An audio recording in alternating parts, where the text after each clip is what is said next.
Boom, perfect. All right, let me, this is one of those things.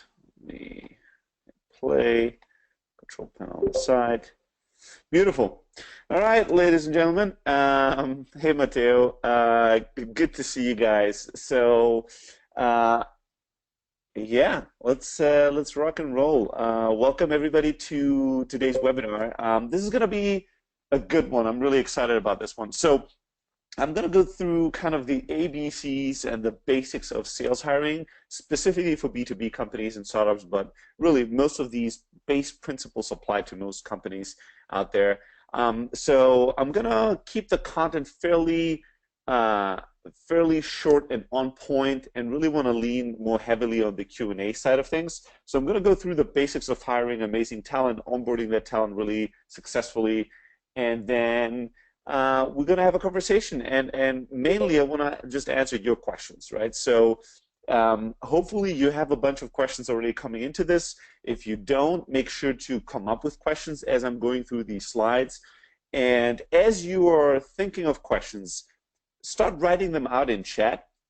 I'm not going to be stopping I'm not going to be responding to them in real time, but by the end of when we get to the Q&A section, if I already have a bunch of questions in chat, it's just going to make this webinar a lot more content intense, because I'm going to be able to launch right into answering some of these questions. All right, so let's get started. Sales hiring 101. How to hire and manage amazing sales talent for your B2B company. So that's what we're going to talk about today. I know most of you people already know my background, but just to run through the reason why both I care and know a thing or two about how to hire sales talent, how to grow sales teams, how to organize and structure sales teams, and set salespeople up for success. We used to run a company called Elastic Sales, where we were running a large sales organization, and we're helping over 200 venture-backed startups in Silicon Valley scale their sales efforts internally and externally. And as part of running Elastic Sales, as many of you know, we built a little piece of internal software called Close.io. It's our kind of magical CRM that's focused on empowering sales teams to close more deals, make more revenue, make things happen. And with Close.io today, there is thousands and thousands of sales teams all around the world that are using our platform and are growing their teams based on Close.io. And I personally am talking to, I don't know how many founders, but it's more than, it's probably like 5 to 10 founders and sales leaders every single week, giving them advice on how to retain, how to acquire, how to manage, how to coach sales talent. So we live and breathe this stuff every single day. We see an incredible amount of best practices, experimentation, things that companies do that work, things that companies that attempt that don't work. So there's just a lot of accumulation of knowledge that I want to make, I want to make accessible to you, and that's the whole purpose of this: is taking all the lessons and learnings and know-how that we have accumulated and sharing it with you guys so you can be more successful. Simple as that.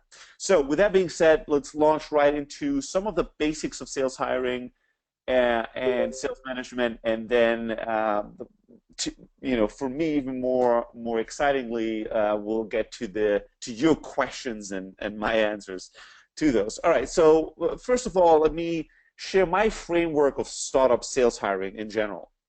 And this applies to any kind of business, really. I think as step number one, the most fundamental thing you have to do is that you have to sell yourself first. And it doesn't matter if you, like at the beginning, obviously that's the founders, but even if somebody in here is the first salesperson that works at that B2B startup or company, and you're like, I'm not a founder, but I'm the first sales guy or gal, the same step applies to you.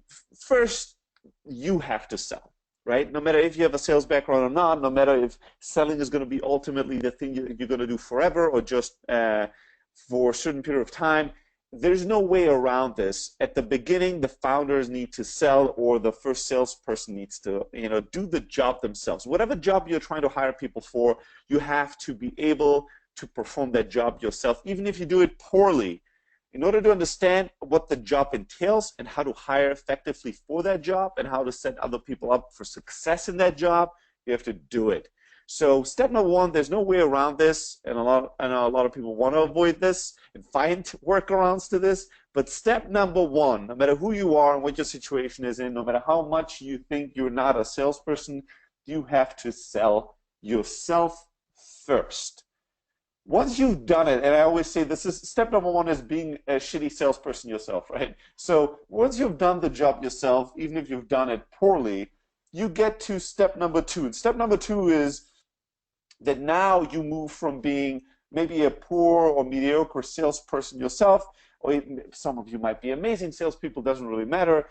You move from doing sales yourself to now managing salespeople. And in most startups, you want the founders to be the first ones that are going to be attempting to do a little bit of sales management themselves. And with founders, I joke oftentimes that you go from being a bad salesperson to being a bad sales manager. That's totally cool. It's totally fine. It's the healthy way of approaching this. When you do sales yourself, you are trying to attempt and prove that there's a market out there, you can get customers, you can acquire customers. Once you get a bunch of customers, now what you're trying to do in step number two is you try to bring in some junior talent. Now, I'm going to talk about this in detail now, but you're going to bring in some junior talent to prove, can I teach anyone else to generate some results? Or can I teach other people to generate the same results I've generated?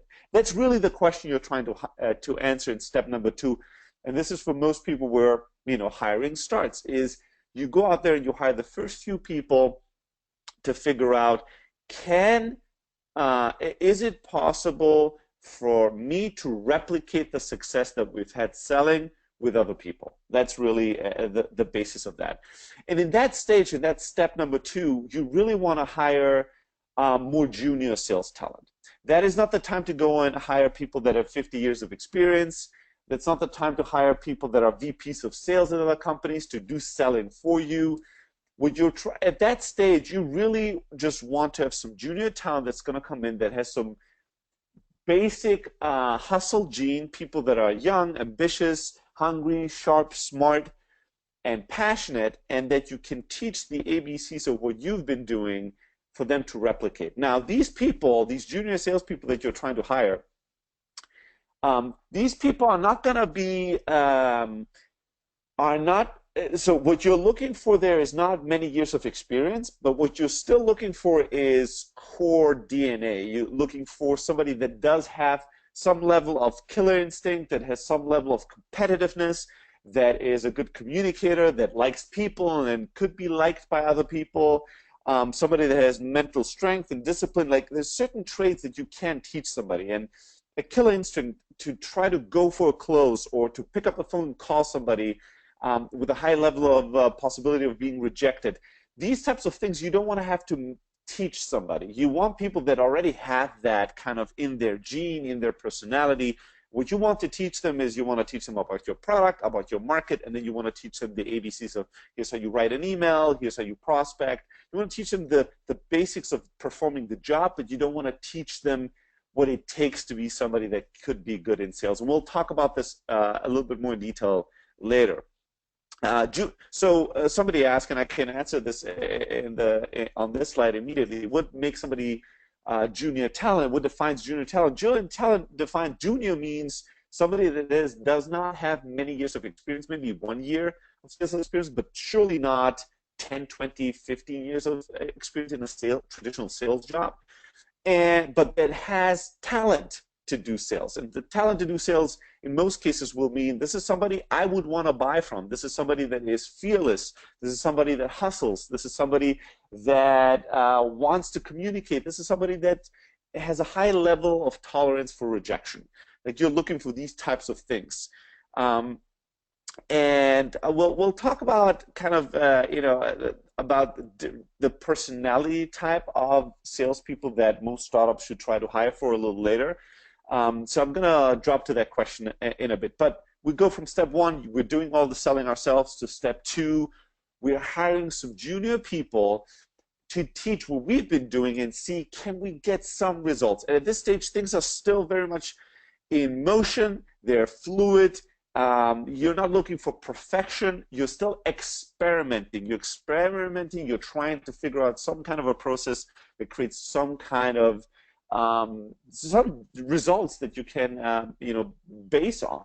And also in that step, in that stage number 2, one base tip in general when it comes to sales hiring, I'll throw out there early, is you want to hire in triples, if not in couples, even better in triples, which means if you want to hire one salesperson, you really want to bring in 3 people to see who's going to be that one person that's going to stand out and be the perfect type of person to do the job. Because if you just hire one junior salesperson and you're, let's say, of a more inexperienced sales manager yourself, now if that person doesn't perform well, you don't really know what the problem is. You don't know if it's the salesperson or if it is your product or if it is the way you manage.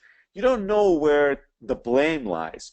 Now, if you hire 2 or 3 people, ideally 3 people that are very different in their characteristic and their background and their personality, you hire people that look and act a little differently, and you give them the same training, the same product, the same leads, and you see, is there a difference in terms of how they perform? If they all perform equally poor, maybe the problem is on you or your product.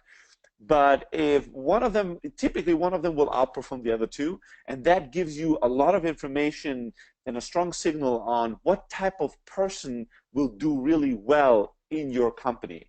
So I always advise to hire in 3s when it comes to sales people. Competition is healthy in sales. Measuring yourself with other people is really healthy. It's going to always be hard to measure somebody that's just started with your results. You might have been with a company for a little while.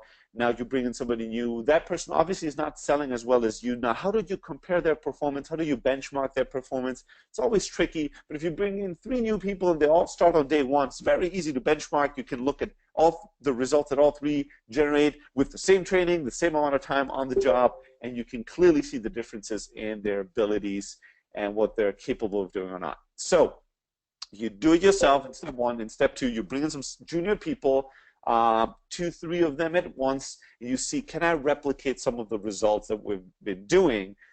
And once you've done that and you get some kind of results, you're closing deals, you're making revenue, you may or may not be killing it yet, even if it's very slow, even if it's not as profitable, it's as amazing as you think it should be. If you have some kind of results and you have some kind of repeatability with those results, then you're getting to territory of stage number 3, which is when you want to bring in a junior sales leader.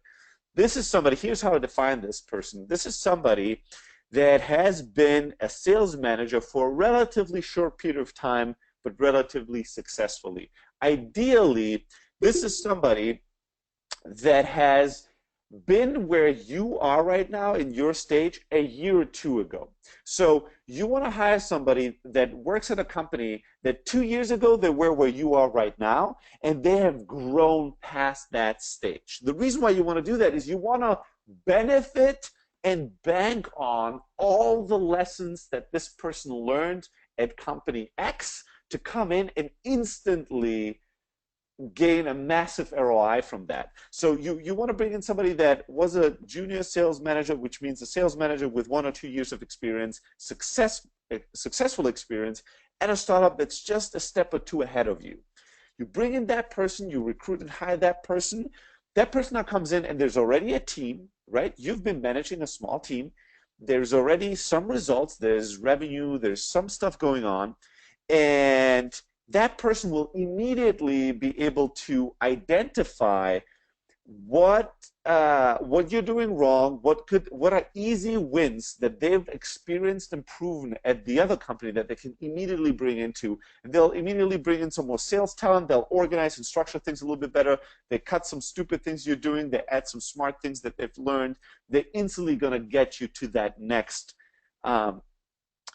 level. And that's going to make a massive difference. And I'm going to be rocking around, like, keep the questions going. I love the quality and quantity of questions, and just keep them going. I'm going to be ignoring them for now because I just have a few slides to get through, and then we're going to come back and really do an intensive Q&A section. So just keep them keep them coming as you can think of them. So step one, you do it yourself. Step two, you manage a few people, junior people, to see if they can do it. Step three, you bring in some junior sales leadership that's a bit more experienced than you in managing people, a year or two ahead of you. They come in, they bring instant wins, they grow the team, they grow your efforts, they mature your efforts, and maybe they start growing one or two junior sales leaders under them. And then once you get to the point where your sales model is both predictable and repeatable, and you think, we got it, we know exactly what amount of sales we're going to do next month, we know exactly how to double the sales that we're doing, we know the mechanics, we know the formula. Now we need to scale this as fast as possible. That's when you get to stage number 4, which is when you bring in some serious senior sales leadership. So what that means is that you bring in the VP of sales. Now you bring in the guy or gal that's been doing this job for 10 years, that's been a VP of sales at one or two other companies successfully, and that person comes in, and that person needs this structure to shine. That person comes in, and there's already one or two sales managers, there's a team of 10, 20 people, 30 people, whatever it is, and now that person will do things to help scale this effort. This person will set up a compensation structure that's really scalable. This VP of sales is going to set up a recruiting and hiring structure that's really scalable. This VP of sales is going to create a training and career program, is going to redesign the organizational org structure of the sales team. This VP of sales is going to do all these things that are required to really scale your organization. Now, too many startups or sales people that need sales in their company, they make the mistakes that they want to hire this VP of sales straight away. A VP of sales in stage 2 is horrible. That person has not been selling themselves for many, many years. Their talents, their experience, their know-how, their skill set is not in trying to figure out how to sell something that nobody's ever heard of and that is very unproven, and that maybe in 3 months you're going to have to pivot anyways and do something completely different. That is not the stage to hire super senior salespeople. That's why you want to do it at the right time, the right stage. You do the right thing at the wrong time, you're fucked, right? Trying to get in your garden when it's snowing and it's winter and trying to make things grow there, it's not going to be a good time. So you want to make sure that you bring in the right people at the right time when they really can give your business a boost. First you do it yourself, then you help others do it, then you bring in somebody that has proven that they can teach and coach others doing it much better than you, somebody with a bit of experience. And once that's rock and rolling and you have a model that's ready to scale, you bring in kind of the executive, kind of CEO of your sales team, the VP of sales, the director of sales, the person that's a real kind of sales leader at the very high level, and that person kind of orchestrates the organization to grow and scale up really, really fast. All right. That being said, there's a bunch of basic questions that people have when it comes to hiring. Again, I'm going to go through them really quickly, and then we're going to really focus and hone in on the Q&A section. So, first, the basic question is, well, it's actually not true. Well, let's start this way. The first question is, where the hell do I find sales talent, right? That's really the first question that most people have. Where can I find the greatest salespeople ever? Well, I'll tell you where you won't find them. You won't find most great sales talent by posting on some generic job board and saying, we're hiring salespeople. Most companies, especially startups, will not have a great time with this. Here's the reality. Here's the truth of selling. A few truths. Number one, nobody grows up wanting to be a salesperson, which means that by definition, most of the most of the people that are crushing it in sales, most of the best sales talent, for most of their life, they did not think of themselves as salespeople or as people that want to be in sales. So what that uncovers is that there's an incredible amount of sales talent out there that does not consider themselves salespeople and would not consider themselves as looking for a sales job. That's really important to consider. And I'll tell you some stories there from Elastic Sales days. But before I get to that, that's one thing you need to keep in mind. The other thing you need to keep in mind about sales talent is that if somebody, so there's two categories, right? If somebody has a lot of experience, a lot being 5 to 10 years of sales experience, and they are good, you cannot hire them, right? Maybe you can if they're your brother, your mother, your sister, your grandfather, your uncle, your best friend since childhood. You have some, competitive advantage is unfair. But most people that are, if somebody's really good at sales and they've been doing sales for a while, they're not looking for a job. They're not applying for your job post on Craigslist. They're not in the market looking for work. They're making a ton of fucking money. And they are in high demand. They are being recruited. They're not looking for jobs. So most people that have many, many years of experience, if they're good, they're out of the question for you. If you find somebody that applies for your job and has many years of experience and tells you they're amazing, you should be scared. There's something wrong here. There's something wrong here, right? There's something fundamentally does not compute. So if we take off most people that have many, many years of sales experience as people that we can hire from, we have to look for people that have less experience. And I'll tell you, in the more junior bracket of sales hiring talent, we at Elastic Sales, we were building one of the best sales teams in technology history. We were doing sales for hundreds of other B2B companies.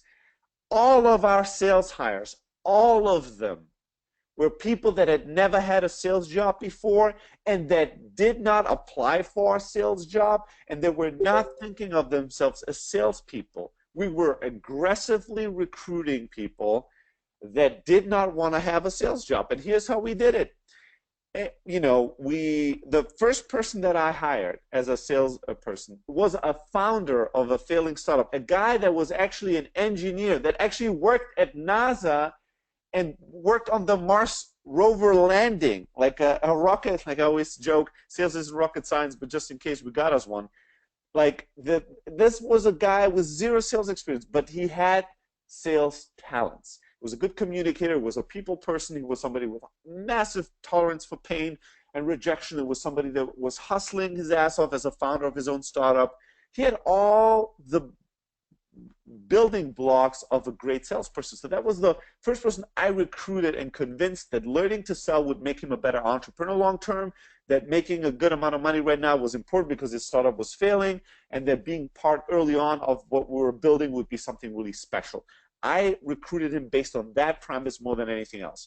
And that I did what I always do. I asked every single hire that's great, hey, on their first day, who is somebody who is the first person that comes to mind that you think would be amazing at sales but would never, ever in a million years work here? Who is somebody you know that would never fucking work here, but if we could make that happen, it would have been like game-changing for our company? I'm asking people to give me recommendations for people that are unhireable, that I cannot hire. I ask them, who's somebody I can't hire that you love and you think is incredibly talented?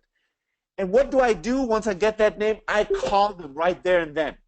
And here's my pitch to that person. I go, hey, it's the first day of Bob. So Bob is a good friend of yours. He told me we just hired him as his first day. The reason why I'm calling is anytime I hire somebody new, I ask them, who's the smartest person you know? Somebody we would never be able to hire. And Bob said, you. He said, you're incredible, you're this, you're that, you're the other, you're the most amazing person ever. And you know what? I love to meet amazing people. So independently from us being able to hire you or not, I just wanted to get to know you a little bit. Nobody rejects that. Everybody loves to be amazing. Everybody loves to be, called by the founder, CEO, the director of sales and be said, hey, this new hire, your friend said you're the most amazing person they know. And what do I do then? I get to know them. And I try to figure them out, and I try to figure out what they're trying to do in life and where they are right now and what they're going to do next. And I tell them about us and our vision and what we're trying to do and why it's special. And I basically sell them on the vision in the company and myself and the team more so than on the job. And at the end, if the conversation goes well, I tell them, you know what? This was such a good conversation. I'd love to have you just come in for a day or two, just brainstorm with the team, get to know us, give us feedback. I think you're really smart. I think you're really talented. And step by step, they come in, and it's a dating process where they and us fall in love with each other. And then at the end of it, they go, holy shit, I guess now I'm in sales. Like, we hired, as I said, an electrical engineer that was a founder as a salesperson. We hired somebody that had just been accepted by Harvard Business School. His lifelong dream was to get an MBA at Harvard. He was working at a PR agency in New York. He never wanted to be in sales. He was preparing to go to Harvard. He spent a weekend with us. Next thing you know, he relocated and started as a salesperson for us. I could go on story for story for story. All the people we hired were all coming in through internal recommendations, and none of them had any sales background, but all of them had sales talent. And then we trained them, and we made them great. And all of them today, by the way, all the entire first 20 hires at Elastic Sales that were like our first sales hires, all of them today are directors of sales, VPs of sales, or CEOs and founders of their own successful startups. Where do you find talent? Anywhere and everywhere. You just have to look differently. Don't go and try to find people that are salespeople. Try to find people that have sales talent. How do I get? There you go. Now, how do you interview salespeople? Very briefly on that. It's actually very simple. So philosophically, I want you guys to understand this one simple truth. You don't know if somebody is great at sales until they've proven it consistently. There's no way that you can interview somebody to know for certain that they're going to be great at the job of selling for more than a day or two. Right? Some people are just amazing at interviewing, but that will not always translate into the actual job of selling. So is there some things that you can do on the interviewing process? Of course. Give them some homework. Like, have them sell you. That's first. Right? Don't just ask them how were your revenue structures and would you like to sell. No, have them pitch you something.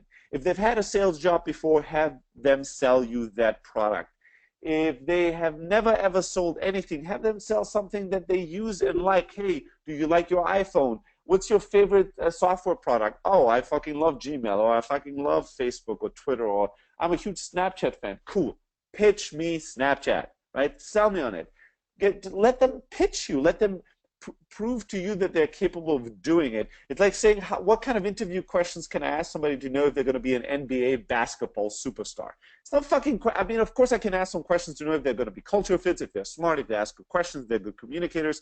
But at the end of the day, I have to throw that person a ball and have them play. There's no question I can ask on a piece of paper that somebody could answer that would make me know and spot if somebody's going to be an NBA basketball superstar. I need to see them play the ball. So throw them the ball as quickly as possible. Have them pitch you something.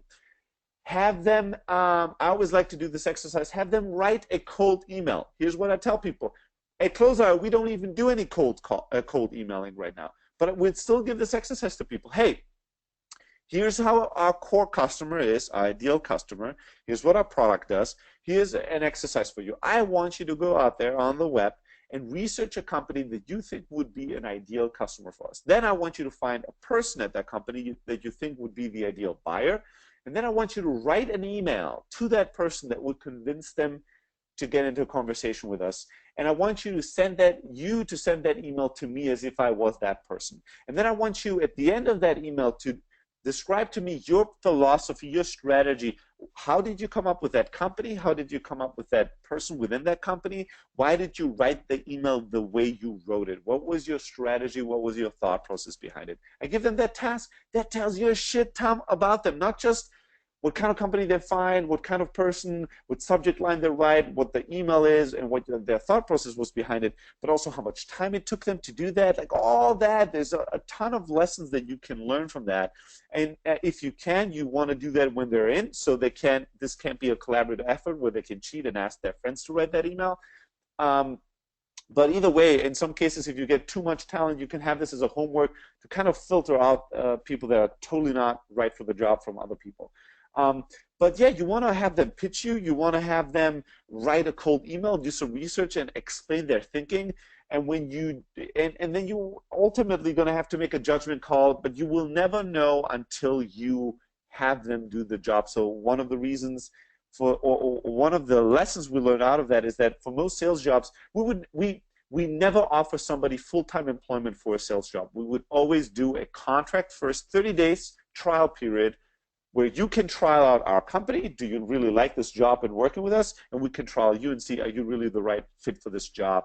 We'd always do a 30-day trial period before giving somebody a full-time job offer. I know that in Europe and other places that might be difficult and you might have to find more creative ways around it, but I would always test before giving somebody a full-time job on this, because you never know until you see them. How do they perform day in, day out? Are they consistent? How do they do when they have a bad day? How do they do when they have a good day?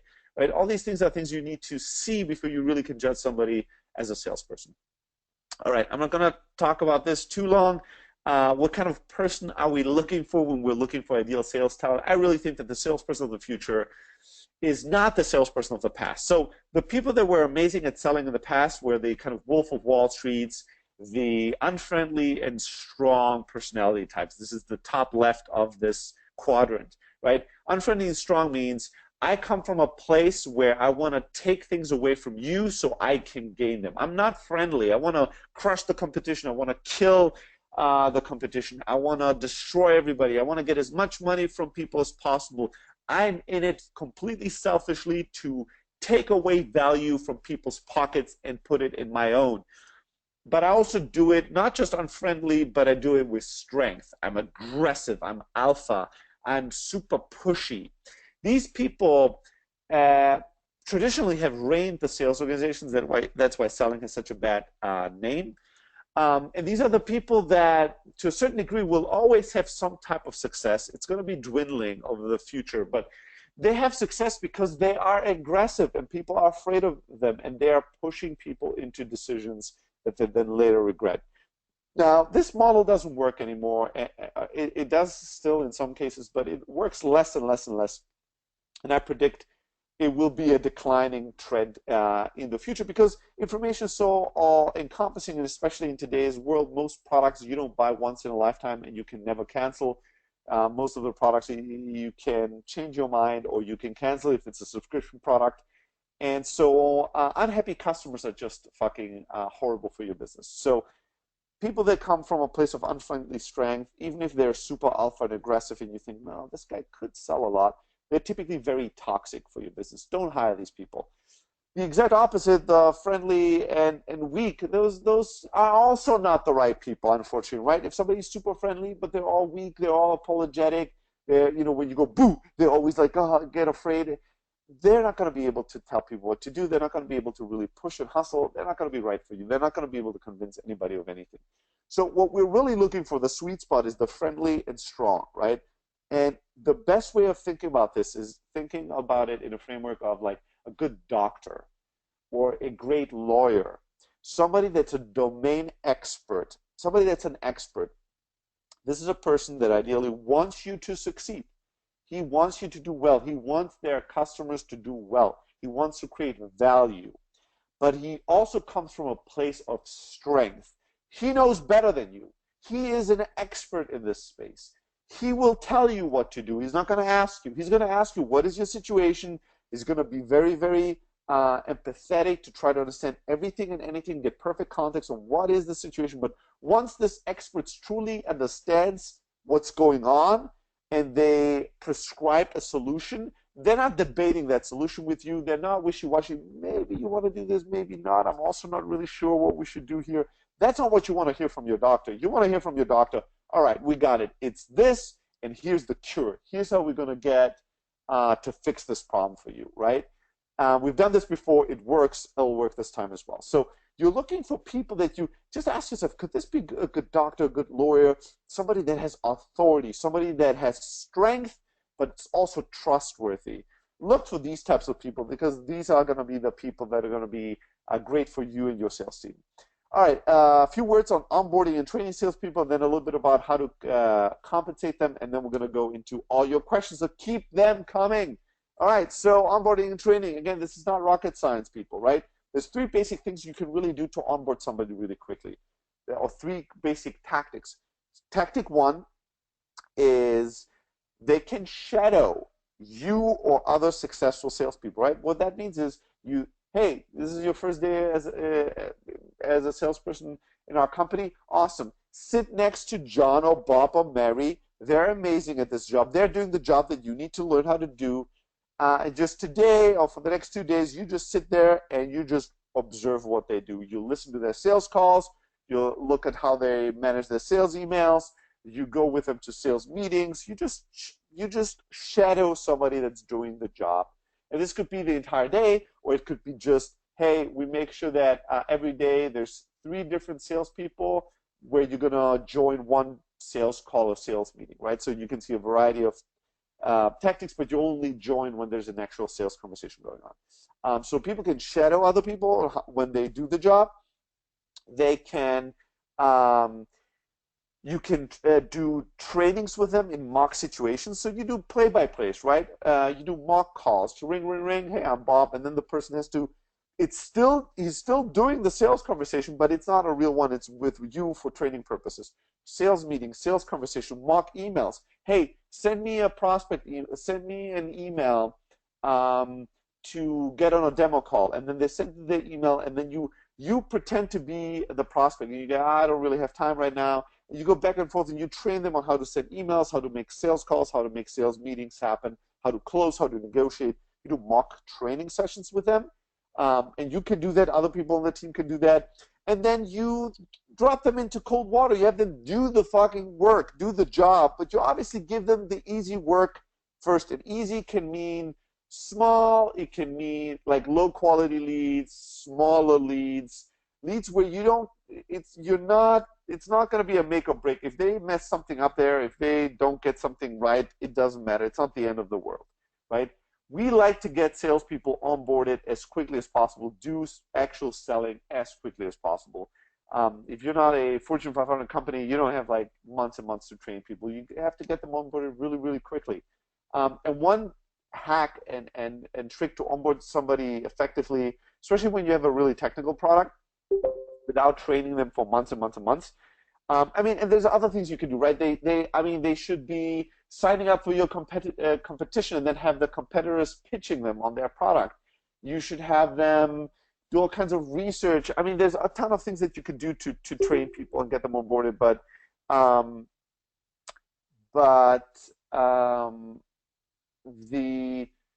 the main philosophy is do it fast.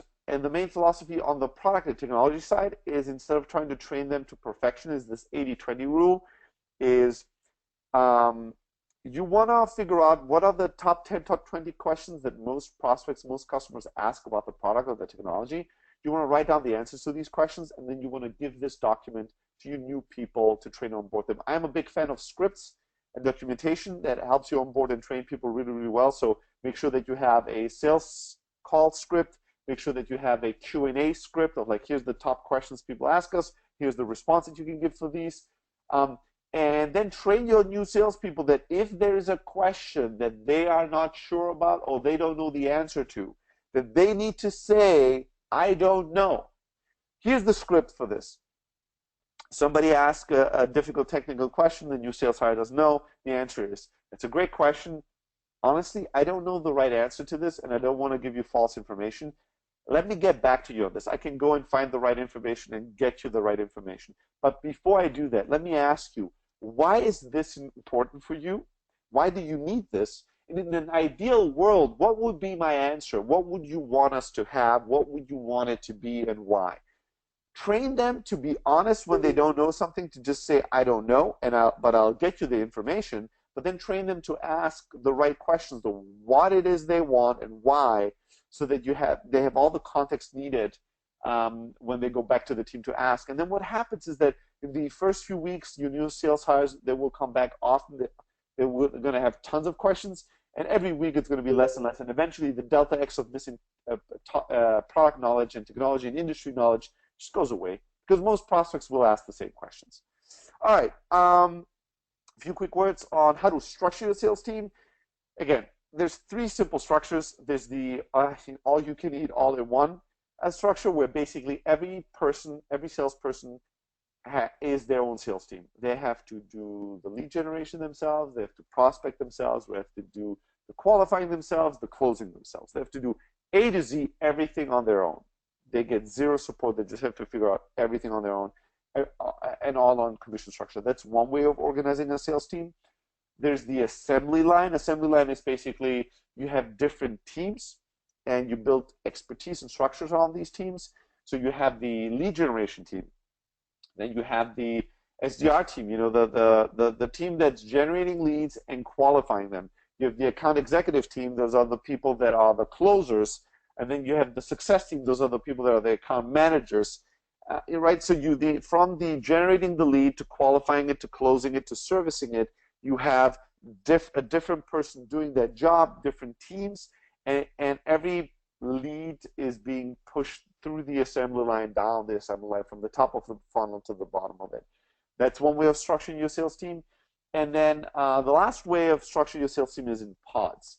And pods are basically, instead of having this SDR team and then having the closer team and then having the success team, what you have is you have these pods that are like one lead generation person, one qualifying person, or two qualifying people, one closer or two closers, and one success person. So you have pods, the teams that have all key functional responsibilities in one group, so that every customer that's being acquired by their group is owned within the group. The life cycle of the entire customer doesn't pass on in the funnel, it stays within the pod. Each and every one of these three structures have pros and cons. In the technology and startup world, you almost never see the all-in-one structure anymore. It's mostly a battle between assembly lines and pods.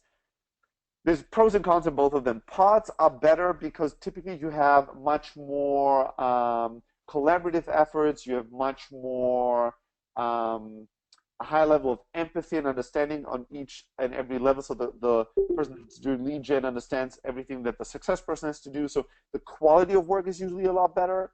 The collaboration effort is a lot better. The empathy, the cultural level is a lot better, a lot more friendly. And the customer experience oftentimes can be much better. But those are the pros versus the assembly line.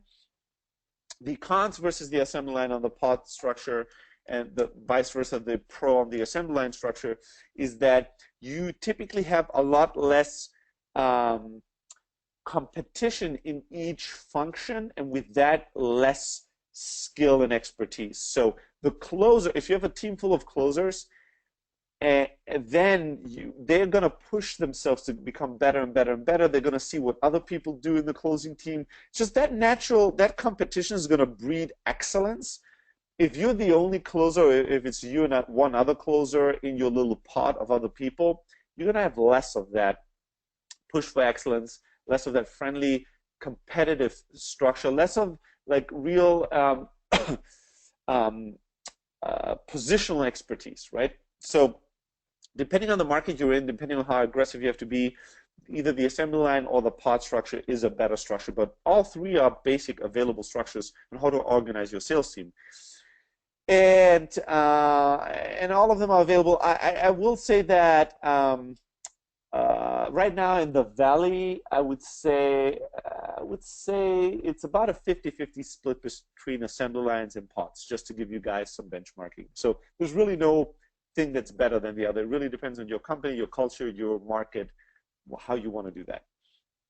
All right, so a few final words on how to pay these new people and all these sales hires, and then we're going to Q&A finally. So again, keep the questions coming. All right, so compensation structures. Well, a few words on compensation. Number one, don't overthink this. You have to think about, well, no, let me get to that in the next slide. So the components of compensation structure. Let's start with the ABCs here. So you can pay a base salary. This is something that is guaranteed no matter what the person does. As long as they show up, they get this base. There's commission. And commission can both be a percentage of revenue, but it can also be just a fixed dollar amount. So in most B2B scenarios, you're going to have some kind of a percentage. So every time you close a deal, you get X% of the deal size. But there's industries, so there's ways where you could say, hey, for every deal you bring in, you get, whatever, $100, $200, or especially in the SDR space, it could be easier to say, hey, every qualified lead or every demo schedule gets you $200, $100, whatever it is, some fixed amount. That has nothing to do with how big the deal is going to end up being at the end. So you have a base, you have a commission, you have a bonus structure. So bonus and commission are fairly similar, but they're not the same. Commission is very transactional. It's very related. I did this one demo, so I got this one little piece of money. A bonus can be is usually more of a bigger chunk of money that comes less regularly and that comes maybe more cumulative. So every quarter we pay out a bonus for maybe the best performer on the sales team, right? It has nothing to do with the amount of deals you closed, or it has nothing to, it's not a percentage of your deals. It is a reward for being the best of all of them. Or if the overall company, if we accomplish this revenue goal, everybody on the sales team gets a certain bonus. So bonus can be kind of more flexible, more related. And then there's a fourth compensation component. There are benefits and other things that you could do.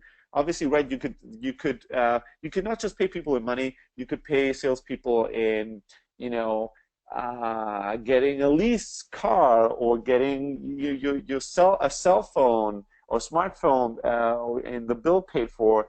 You could pay them in getting trainings and really expensive seminars paid for, weekend trips. There's all kinds of things you could pay people in that are not pure cash in their bank account. So you have to consider all components as ways to compensate for your sales team. Now, when it comes to coming up with a compensation structure, I really want all of you to have an MVP state of mind when it comes to that. You want to have a minimal viable, an MVC in this case, a minimal viable compensation structure. First of all, start ASAP. Most people try to come up with the perfect compensation structure before they announce it. There is no such thing as a perfect compensation structure. A compensation structure is a living, breathing, changing thing, and it will always have to keep evolving as your business, your market, your industry is evolving and changing. It sucks, but it's just one of these truths. It's just like with a product. You're never just going to have the perfect product and then you never have to touch it again. You're going to have to constantly reinvent, change, make additions, make updates, and the same thing is true for compensation structures. So don't wait for the perfect time or when you have the perfect formula. Just start ASAP. Start simple, start very, very basic, and then start with an open mind that you're probably going to screw it up in version 1 and you're going to have to change it. You're going to have to tell your people about this. This is part of being, it's part of the fun of being a salesperson in a startup. If you want to have a compensation structure that is set in stone, go to IBM, right? Go to Oracle. Go to some large organization that's been around forever. If you want to be in a startup, change means also that some things are going to be in fluid motion when it comes to your payment. So compensation structure, start really fast. And then there's really 2 ways to go about it. You can do it collaboratively. You could tell people honestly, hey, we don't have the perfect compensation structure yet for this job. I want to come up with the right compensation structure with you. And we have to keep in mind, this is not just about how we are going to get money, but this is about how the people we're going to be hiring are going to be making money and how this company is going to scale. So we really need to figure out a compensation structure that's going to incentivize all the right things and is going to be really scalable for the business. And the cool thing is you are going to have input on this. We're going to do this together. You can be very collaborative, and many Silicon Valley startups do that. Or you can take the other approach, is a bit more aggressive. It's the fake it till you make it one. Is you talk to a few people that have set up commission structures before, you take the best first guess and create a version 1 of that for your business. You cross your fingers, you hope it works. And if it doesn't, you have to change it. And if that pisses off your sales team, you have to get rid of them and hire new salespeople, right? It's a much more aggressive approach where you pretend this is this commission structure and it works perfectly. There's no doubt about it. You're going to be making this amount of money. And then if it doesn't work out, you go, you know what? We screwed up. I'm sorry. We're going to have to start again. And if that's too much of a hassle and if you're really pissed, go find a job that's more stable. And you go and hire new people. This is a much more of an aggressive approach. I've seen startups do this and do this successfully. It's a question of ethics, it's a question of style and culture. This is not for everybody, but these are the 2. You can either do it with your sales team, or you could pretend that you figured out all alone, and you can pretend that this is the right compensation structure. And then if it's not, you're going to have to deal with some trouble. And the trouble typically means that people are going to be really pissed if you change around the compensation structure, especially when you have to lower it or take it away in certain parts where it's just not feasible. And sometimes that means that you have to part ways with people because they're never going to get over that. All right, there's a million more things to be said about all these charts, but that's why we do Q&A. All right, so finally, let me get to your questions. And you can keep the questions coming as I'm scrolling through them and trying to answer them as good as I can one by one. All right, let me take a look at this. So, one question was, when do you need hunters versus farmers? So another way of saying hunter or farmer, a hunter is basically somebody that's prospecting and closing, and a farmer is typically somebody that is account managing, right? Somebody that's keeping the relationship and making sure that the relationship grows. Well, it depends on your market. If you do enterprise sale, like, it depends on your market and maturity of the business that you're in. But typically you need both, right? You will always need both in one way or another. You'll need people that bring new business in, and then you're going to need people that keep that business. Today we call people that keep the business success managers. You know, a few years ago they would be called account managers. But it's basically the same. It's like a person that is building and keeping a relationship with our customers so that our customers keep spending more money with us. So, and every time we have a new product or there's a renewal of contract, that customer stays and expands their business with us. And you will always need both. What is more important depends on the stage of your company and where you're at. At the beginning, you're going to have to do both in one way or another. And also, you're going to probably have to hire some people that are capable of doing both before you start specializing people too fast. All right, next question.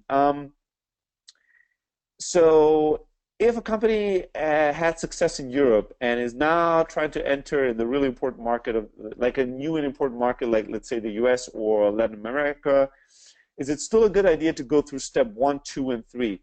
Yeah, I would say so. That's a good question, but I would definitely say so. If I'm having tremendous success in the US and now I say, hey, we want to enter the Japanese market, I am not just going to hire some Japanese person that has a lot of experience in selling and go, here's what we did in the US, you have a lot of experience in Japan, best of luck, I'm sure you're going to crush it. Not to say that I would go to Japan and try to do it myself, but I would still go over there to Japan and say, you know what, for the next 6 months, I'm going to live in Japan. I'm going to try to hire a few Japanese people with experience, get some advisors, and I'm going to try to be involved in every step of the way to see what's going on, to try to learn about that market, to try to understand if what they're doing makes sense or not. You really have to immerse yourself. And then, yeah, like, so you might have to merge step 1, 2, and 3 a little bit, but you still have to be really hands-on. I would absolutely advise on that, yeah. All right, next question. For companies with sales cycles that are 3 to 6 months, let's say, how can you quickly decide if the salesperson is working or not? Yeah, that's a really great question. When you, in most jobs, you're not going to know how great they're closing within the first few weeks because they're not going to be closing anything. So what you're going to have to do is you're going to have to judge them on all the steps that come before the close. And it's going to have to be, it might have to be just a qualitative judgment call versus a quantitative one, right? So, you know, you're going to, so let's say somebody has to prospect and close, but the closing cycle takes 6 months. What you have to judge them on is how well do they prospect? Are you going to join them in their first sales call and judge them? How well did they do the first call? You're going to judge them on how good are they doing on the follow-up? How aggressive are they on managing the objections that the customer had? How good are they in preparing the next call? Like, you're going to look for all these little clues when somebody tells them no, what do they do? You're going to have to judge them on different clues than just how much revenue did this person bring in, because it takes too much time for that number to manifest itself. So you have to look for other things to judge people on. It's as simple as that. It's not perfect science, but you're going to have to make a judgment call. Do I think this person can close this deal or not? And if you don't think so, you don't have to wait for 6 months to know for certain it didn't happen. You have experience in this. You've seen deals close. You can just judge them on all the early signs of how they deal with things on a day-to-day. Yeah, that's really it. That's the best you can do. It's a great question. It's an excellent question. Next, and let me know if I answer it. By the way, any question, if any answer I give is not clear enough, or you want even more information, just follow up with more questions in chat. I'll go through them. All right. Next question. Let me scroll here. When we're selling to supermarkets, we found a school where supermarket managers were educated. We got in touch and started hiring. Very good experience because they understood our clients' problems right away and were really thankful for an opportunity outside the normal career. Cool. So you find an interesting talent pool to hire from. Well, we hired 2 people there. Okay. All right. That's just an example. It's not even a question. Awesome example. Question now. Can you teach weak people to be strong? Or can you teach unfriendly people to be friendly? Or is it personality? That's such a great question. I love it. I'm not going to tell you what you can or cannot do, and I'm not going to tell you that people cannot change, because I think they can.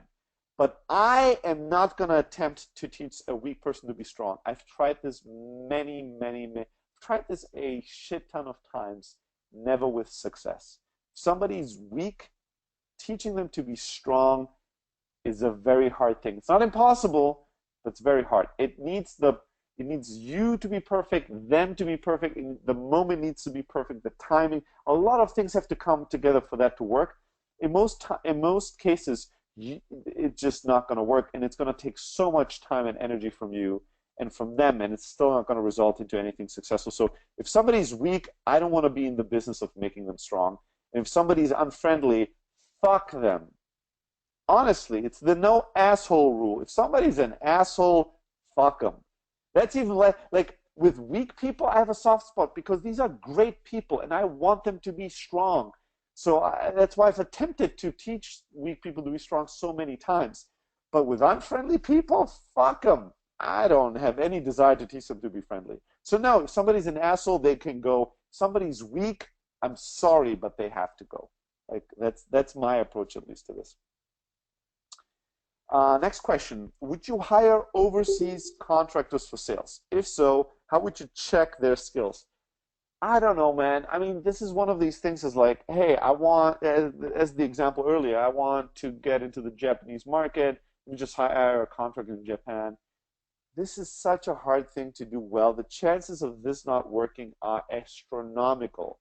It's like, can you win the lottery? Yes, but should that be your strategy for how to become rich? Probably not. So I'm very skeptical on overseas contractors. If you really, really have to do it, you would want to do a shit ton of Skype calls with. If you can, you would want to have them travel to you and spend 2 weeks at your office, or you travel to them, spend 2 weeks with them. If you can't do that, do lots of Skype calls with video to see them. Have them record their calls so you can listen to them.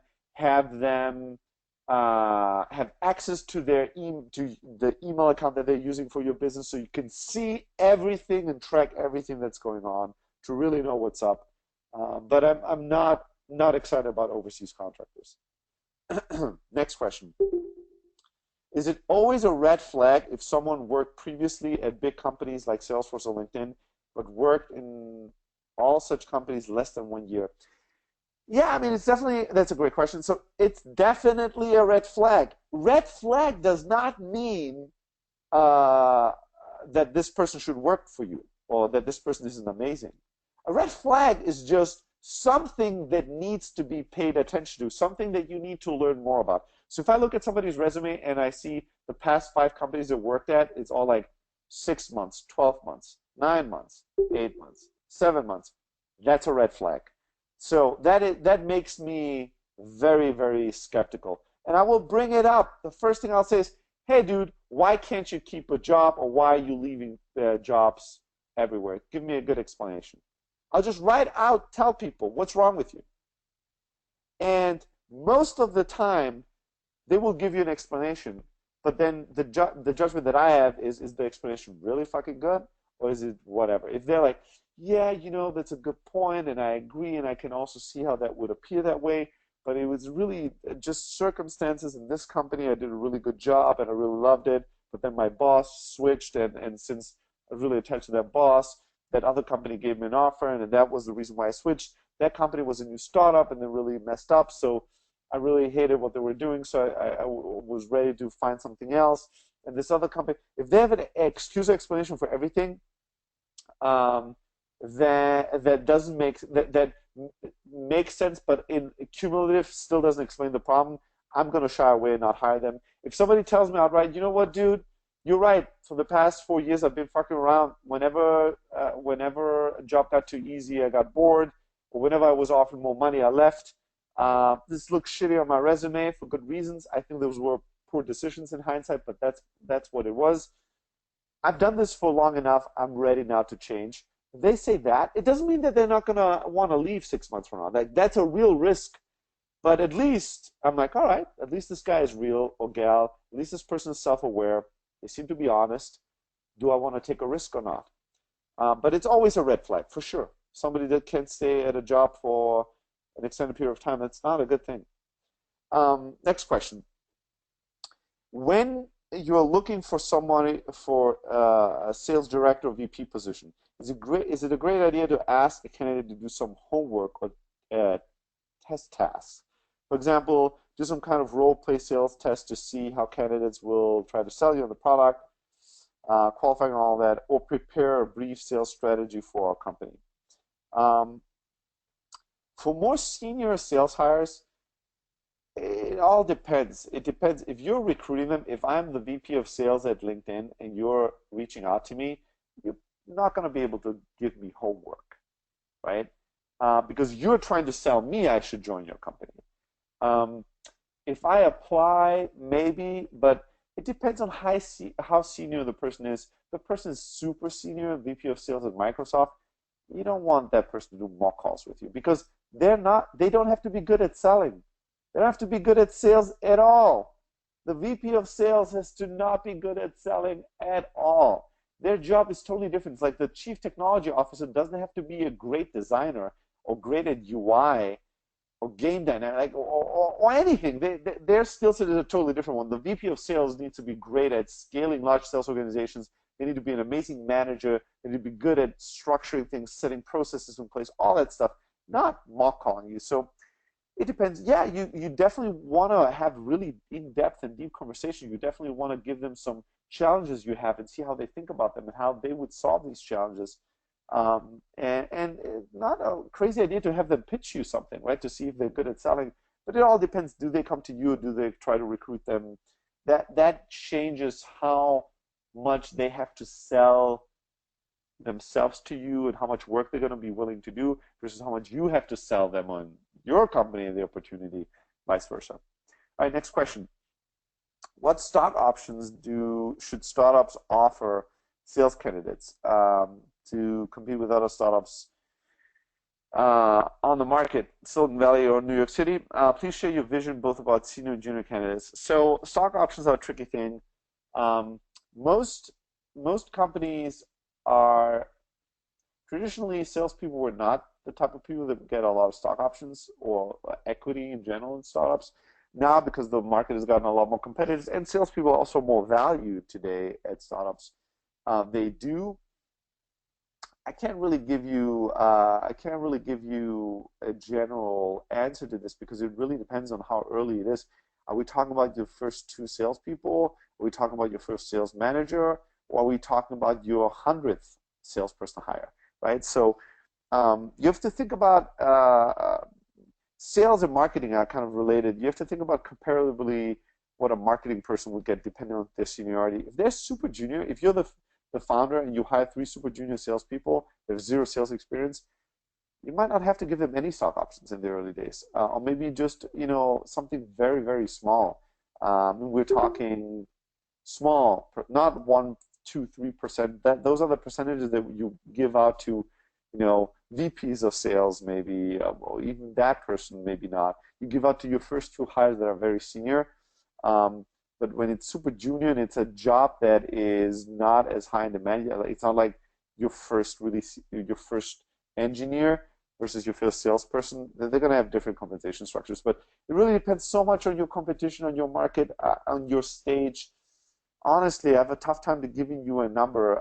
You can email me, send me an email, steli@close.io. Tell me a little bit more about your company, and then I can give you a bit more concrete advice there. All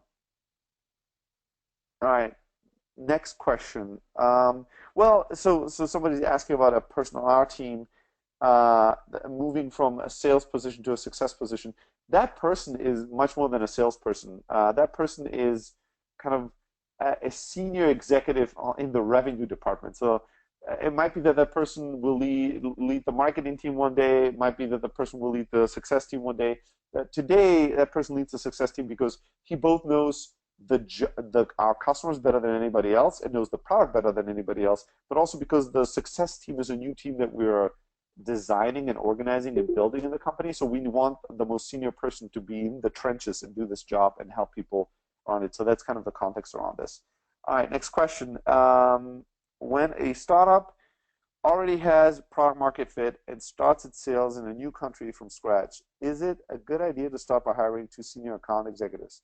Divide the company in 2 parts, let them sell for 2 to 3 months, and after that, the person with the best results will become the sales director.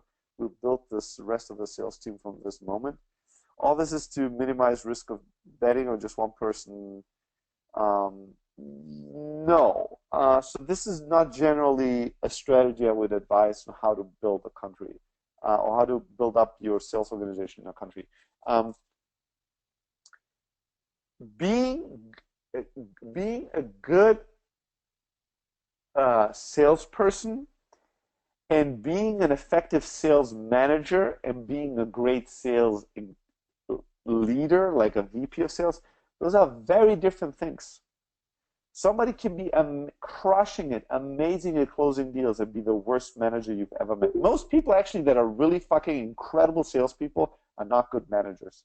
They're not good sales managers. Most of the people that are really fucking incredible sales managers are not the best salespeople.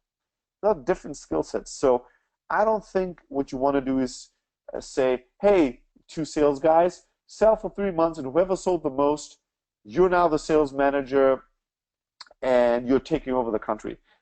I don't know. I would be more hands-on and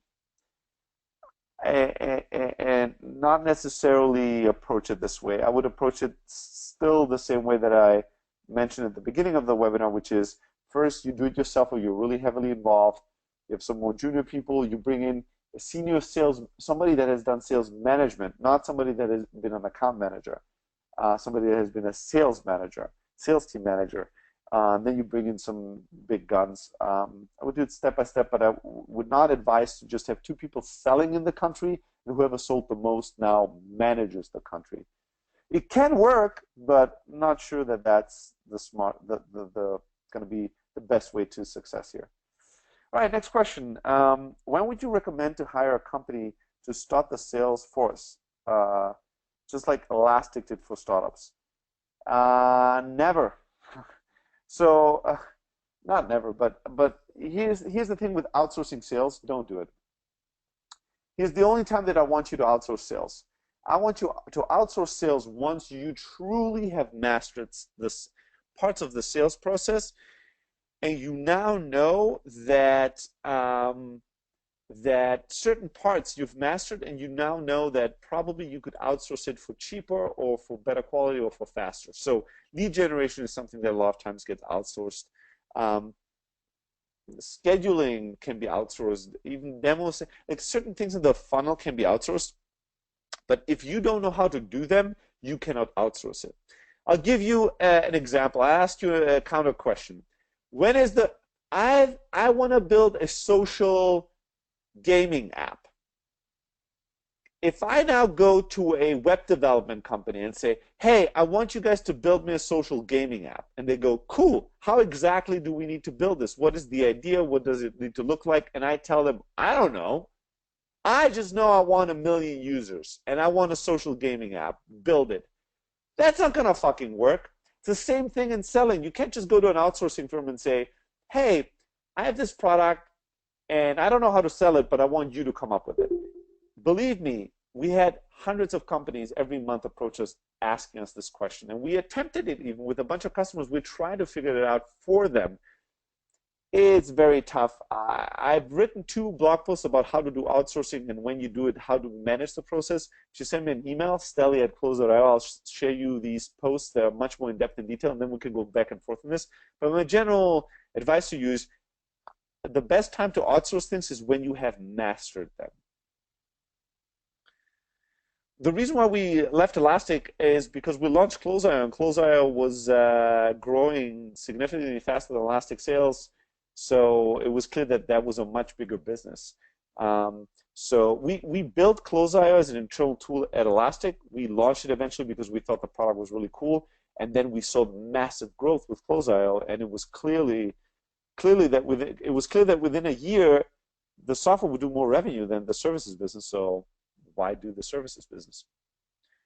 All right, next question. When going from founder salesperson to founder sales manager, how much time should you dedicate on managing? How much on making sales? That's a nice question. I like that. As a general rule of thumb, so the way that I would look at this holistically is you want to look at it in a sliding scale. So at the beginning, you want to still do sales 80% of the time and manage 20%. But then every consecutive week, if that's your timeline, you would want to go down. So you start 80% of your time selling, 20 managing, and then you go 70% selling, 30 managing, 60, 40, 50, 50, 40. And then eventually you want it to be reversed where 20% of your time you're still selling, so you have some idea what's going on, but the majority of your time you're managing. All right, next question. Can you give an example of a short testing period? For example, 2 weeks to 1 month. And what exactly do you mean by giving an example? Example of how long it should be, because you're already saying 2 to 1 month. Tell me a little bit more. Do you mean elaborate on what a salesperson would have to do in those 2 to 4 weeks? Just let me know in the comments and I'll answer it, but I'm not quite sure what you wanna know. I'll continue with the next question in the meanwhile. All right, hiring. When you reach out to someone you want to hire, you're first selling to them. How do you make the transition within the interview to make them sell to you? Or would you do your selling and his selling on separate meetings? How to tackle this? It's a great question. Yeah, I'm definitely, I mean, it depends, like most things, but first I want to sell you, and once you're sold, now I want you to sell me. And the way that this could be in 2 separate calls, or it could just be in the middle of a call or it could be just that I structure the call in a way where I say, hey, listen, let's try to figure out if this is a good fit. Let me tell you a bit about us, what we're doing, why what we're doing is important, who we're looking for, and what's going on in our lives. And then I'd love to learn a little bit more about you. Who are you? What is driving you? What are you trying to accomplish in the next few years in your career? What are you really thriving in? What are you most interested in? And then we'll take the information that we shared and we'll keep going and exploring if this is a good fit or not. And it's very organic. Once I say, hey, tell me a little bit more about your background. How did you get into sales? Or how did you get into doing this or that? What are you trying to do next? What's long term what you want to do? As they're giving me the answers, I'll ask more and more questions, and that's basically where they're selling themselves, or they're giving me the information for me to either be sold or not sold on them. Next question. What would be the best training technique for a sales team in case of internal and external? Best way to train, well, there's a few ways that you can train people. Salespeople can read books or watch seminars or talks on sales. YouTube has like a million hours of sales trainings free. Have your sales team get some good ones. We have tons of sales material, sales workshop stuff out there. Get some good ones. Give them things to watch. Give them things to read. Give them practice with them in mock situations. So every hard training, easy fight. Every day have your sales team do mock trainings with each other. Cold calls, ring a ring, hey, I'm Bob, hey, I'm Janie, and then give feedback to each other on what they did well, what they didn't do well. So training in mock situations with feedback. Have them record their calls, record their sales conversations, and then listen to them, and then critique themselves, analyze themselves. The best way to learn and grow is to self-reflect. So have your salespeople watch themselves, listen to themselves, analyze themselves, and improve on that. And then expose them to excellence. Like, have them see other people that do really fucking amazing. Have them join you when you do a sales call, when you do some kind of a big sales negotiation meeting, and have them learn from you. Those are really all the ways and all it really needs. All right. Back to Ed. Yeah, basic framework of what the founder manager would evaluate during the trial period. Well, 4 weeks. Let's say I hire somebody junior to do prospecting work. So first week I would just judge them on things that are cultural and that are just fundamental. Is this person showing up on time? Is this person constantly watching the clock to when they can go home, or is this person just naturally want to stay longer, do more, and seems to be excited about the work? Is this person asking lots of questions? Is this person trying to connect with other people in the company? Is this person coming up with ideas? Is this person energetic? What happens when I give critical feedback or when I critique this person? Is this person coachable? Like, is this person fun to be around? Do I like this person? Like, do you just judge on these basic things?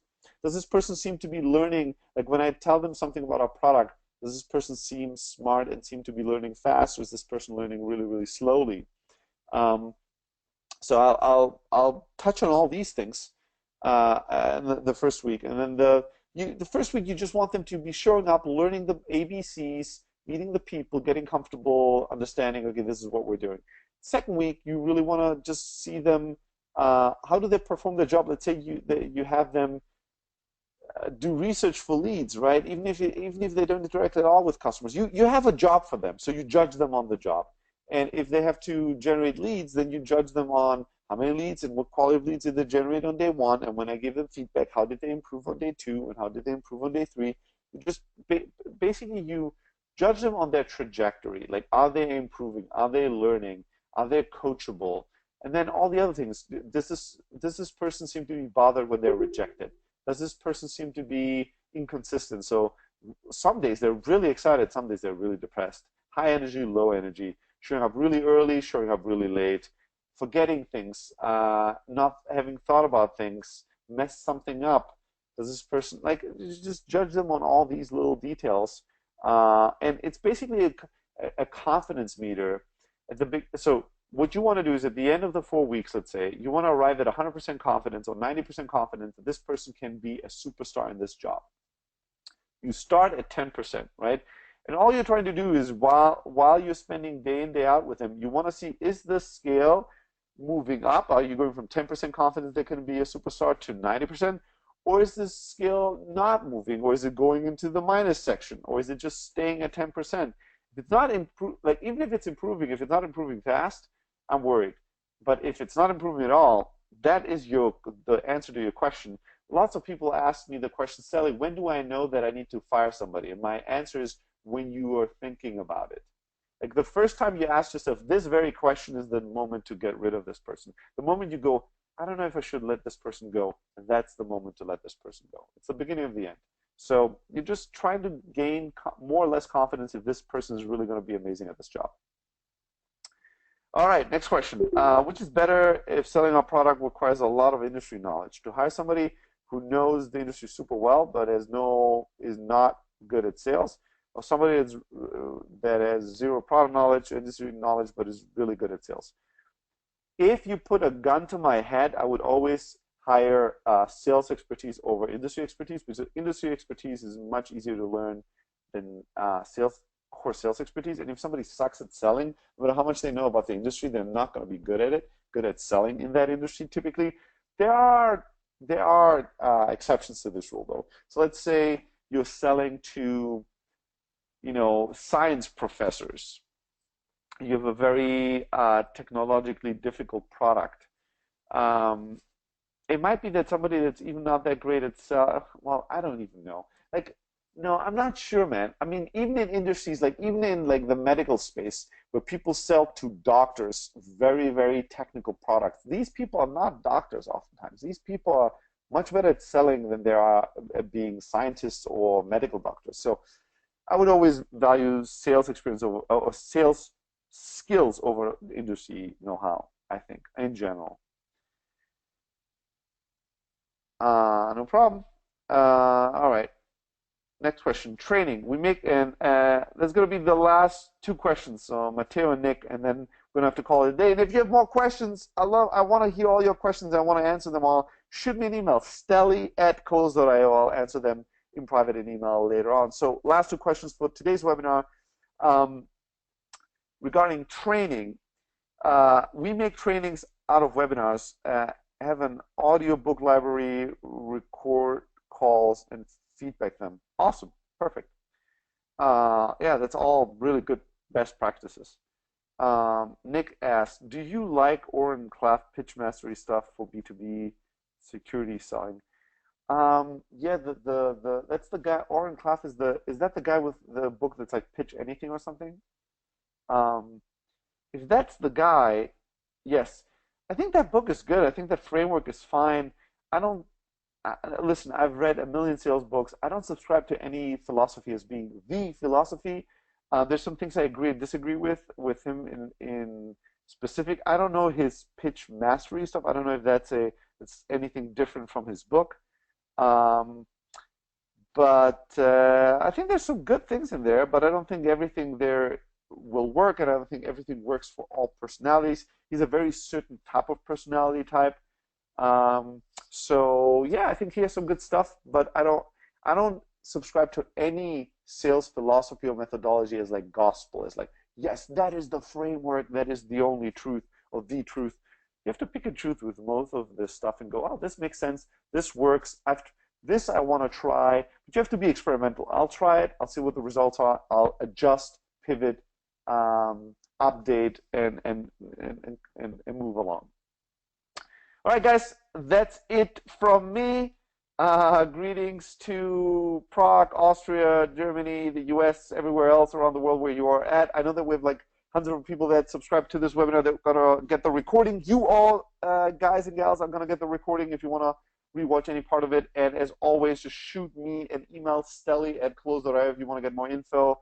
I haven't done a webinar in a while, so this was fun. Thanks for all the amazing questions. Let's go out there and crush it. All right, goodbye, everybody. Bye-bye.